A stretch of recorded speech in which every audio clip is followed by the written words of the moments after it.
In 1927, the Mississippi River blew over the levees confidently constructed to contain the mightiest of waters. To that time, it was the biggest so-called natural disaster in American history. A Moment in Time with Dan Roberts.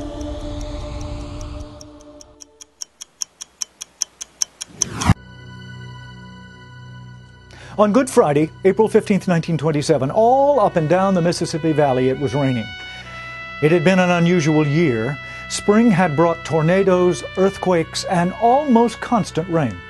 The U.S. Weather Bureau stationed at Cairo, Illinois, had noted 10 distinct flood crests moving down the Mississippi River. Flood crests meant flooding, lots of it. To many along the river, all that water seemed to be no matter for concern. At a meeting with federal officials, the governors of Mississippi, Arkansas, and Louisiana expressed their absolute confidence that the levees constructed would hold and protect their citizens, and encouraged no one to panic. On April 9, 1927, Major Donald Connolly of the Army Corps of Engineers said, "We are in condition to hold all the water in sight." Unfortunately, he was mistaken. On April 21st, two major breaks in the levees occurred at Mound Landing, Mississippi, and Pendleton, Arkansas. Almost immediately, over 2 million acres were flooded.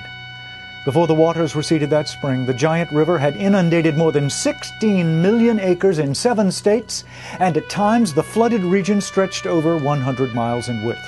180,000 buildings were damaged, 162,000 homes were flooded, and somewhere between 250 and 500 people were killed by the flood. As often is the case, Americans came to the relief of their fellow citizens. Millions were contributed by the federal government. Private citizens gave additional millions more to help feed and clothe victims, and the Red Cross set up 154 temporary refugee camps. Volunteers contributed their efforts. People with boats set out to search for those who had been stranded, and people pulled together across racial lines to help out those in need. The Great Flood had a powerful impact on culture, especially within the Southern black community. Blues musicians such as Lonnie Johnson, Bessie Smith, and Charlie Patton wrote and recorded songs lamenting and celebrating the flood and its victims. Despite the horrific suffering and a clear inability of human engineering to contain the mighty river, engineers at the state and federal level continued the same policies that led to the disastrous flooding. People continue to make their homes in floodplains. The Army Corps of Engineers continues to tinker with the Mississippi Channel, constructing levees and manufacturing so-called safe zones for living and commerce. And Old Man River, he just keeps rolling along. At the University of Richmond, I'm Dan Roberts.